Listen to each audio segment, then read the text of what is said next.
بسم اللہ الرحمن الرحیم، ایاک نعبد و ایاک نستعین۔ آپ دیکھ رہے ہیں میرا یوٹیوب چینل، میں ہوں حسن ریاض۔ اگر آپ نے میرے اس چینل کو ابھی تک سبسکرائب نہیں کیا تو اس کو لازمی سبسکرائب کر لیں، بیل آئیکن پہ لازمی کلک کیجیے گا تاکہ آپ کو ساری اپڈیٹس اور ویڈیوز آتی رہے۔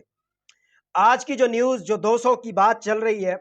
وہ تھوڑا سا میں آپ کو لیبریٹ کر کے دے دیتا ہوں، تھوڑا سا بتا دیتا ہوں آپ کو کہ یہ 200 ہے کیا، کون سا کیس ہے، کس بنا پر یہ بات کی گئی، وہ بھی میں تھوڑا سا آپ کو بتاتا ہوں۔ آپ کو یاد ہوگا کچھ دن پہلے جو پنجاب کے ڈپارٹمنٹ داخلہ ہے، اس نے ایک پابندی لگائی تھی، 15 دن کی پابندی لگائی تھی کہ عمران احمد خان نیازی سے اڈیالہ جیل میں کوئی بھی جا کر نہیں ملاقات کر پائے گا۔ اس کی بیک اینڈ پہ جو مدعا بنایا گیا تھا وہ یہ تھا کہ سکروٹنی ہو رہی ہے، اور اس سکروٹنی میں ڈی جی خان کی جیل بھی شامل ہے، اس سکروٹنی میں کوٹ لکھپت بھی شامل ہے، اس سکروٹنی میں اڈیالہ جیل بھی شامل ہے۔ تو اس پر پاکستان تحریک انصاف کی جو موجودہ کرنٹ لیڈرشپ ہے، اس نے بڑا ہی تشویش کا اظہار کیا۔ اس نے فوری طور پر اسلام آباد ہائی کورٹ سے رجوع کیا کہ ہمیں ملاقات کرنے کی اجازت دی جائے۔ یہ ملاقات کی اجازت اسلام آباد ہائی کورٹ نے دی، اور جیل سپرنٹینڈنٹ اڈیالہ جیل کو لائیو ملاقاتوں کا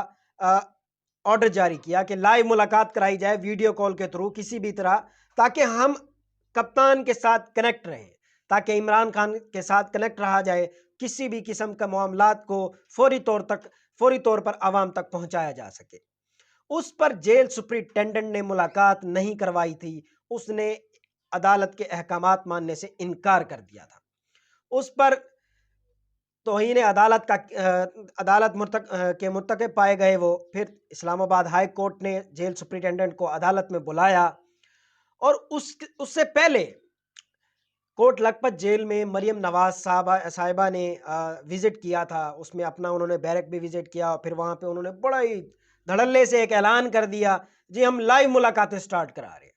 جی اب کوئی بھی اپنے قیدیوں کے ساتھ، یعنی کسی بھی قسم کے وکٹم کے ساتھ، اس کے گھر والے، اس کے چاہنے والے، اس سے گھر سے بیٹھ کے ویڈیو کال کے ذریعے اس سے ملاقات کر سکتے ہیں۔ So that is a very good feature from all side. ایک تو یہ چیز ریکارڈ ہو جائے گی کہ کیا بات ہو رہی ہے، اگر کوئی خفیہ معاملات بھی ہیں۔ اس پر اسلام آباد ہائی کورٹ نے بلایا، طلب کیا جیل سپرنٹینڈنٹ اڈیالہ جیل کو، اڈیالہ جیل آئے، انہوں نے سب سے پہلے معافی مانگی، معذرت کی کہ انہوں نے اسلام آباد ہائی کورٹ کے احکامات ماننے سے انکار کیا۔ اس پر انہوں نے ان سے جج صاحب نے پوچھا، سردار اعجاز اسحاق صاحب نے، کہ آپ نے ایسا کیوں کیا؟ تو اس پر جیل سپرنٹینڈنٹ نے کہا کہ ہمارے جیل کے جو ریسٹورمز ہیں، جو ہمارے جیل کے معاملات ہیں، جو ہمارے جیل کے رولز اینڈ ریگولیشنز اینڈ قوانین ہیں، اس میں کہیں پر بھی یہ چیز نہیں آتی کہ ہم کسی بھی قیدی کی لائیو ملاقات کرا پائیں۔ تو اس پر انہوں نے کہا کہ اس میں قانون میں ترمیم کرنی چاہیے، کہ قانون میں کوئی ایسی شک لے کے آنی چاہیے کہ جیل میں موجود قیدیوں کی لائیو ملاقات کرائی جا سکے۔ تو اس پر جسٹس صاحب کا کہنا تھا کہ وہاں کوٹ لکھپت جیل میں تو مریم نواز نے بڑے ہی باوثوق انداز میں اس چیز کا اعلان کیا کہ ہم لائیو وہ کرنے جا رہے ہیں، لائیو ملاقاتیں کروانے جا رہے ہیں، جس پر جیل سپرنٹینڈنٹ نے کہا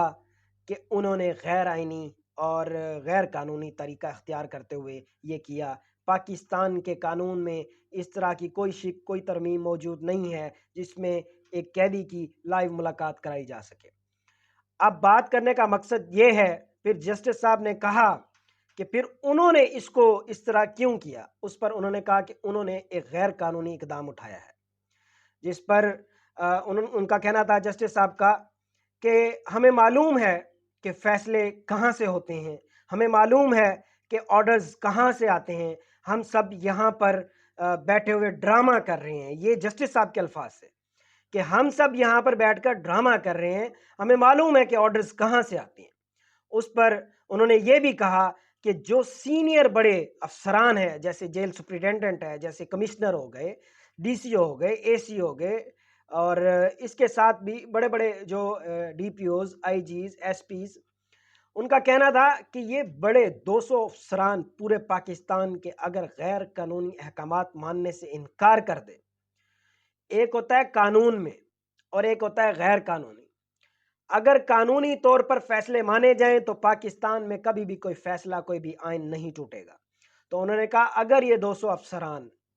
یہ غیر قانونی فیصلے ماننے سے انکار کر دیں تو پاکستان سدھر سکتا ہے اور پاکستان ترقی کر سکتا ہے، جس پر شیر افضل خان مروت حاضر ہوئے، کیونکہ اس کیس کے اندر جو اپیل تھی، جو ریکویسٹ تھی، وہ شیر افضل خان مروت نے ڈالی تھی۔ تو پھر شیر افضل خان مروت نے کہا کہ قلم میں آج بھی اتنی طاقت ہے کہ وہ ان سب افسران کو